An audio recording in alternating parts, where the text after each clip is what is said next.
সুন্দর সাদা ঝকঝকে দাঁত কে না চায়, কিন্তু অনেক সময় বিভিন্ন কারণে দাঁতে হলুদ ছোপ পড়ে যায়, যা বেশ অস্বস্তির কারণ হয়ে দাঁড়ায়। শুধু বাহ্যিক সৌন্দর্য নয়, দাঁতের স্বাস্থ্য ঠিক রাখা দরকার। বন্ধুরা, অনেক সময় দাঁতে আমাদের হলুদ রঙের ছোপ পড়ে যায়, পাথর জমে যায়। আসলে মুখের ভিতরে জীবাণু, খাদ্যকণা আর থুতুর মধ্যে থাকা প্রোটিন একসঙ্গে মিলে তৈরি হয় প্লাক।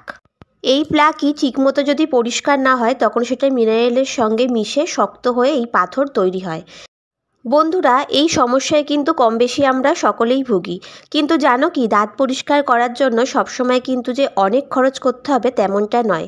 ঘরে বসেই কিন্তু তোমরা দাঁতের হলুদ ছোপ তুলে ফেলতে পারো আর একদম পরিষ্কার করে ফেলতে পারো পাথর। তাহলে জেনে নাও সেটা কিভাবে সম্ভব।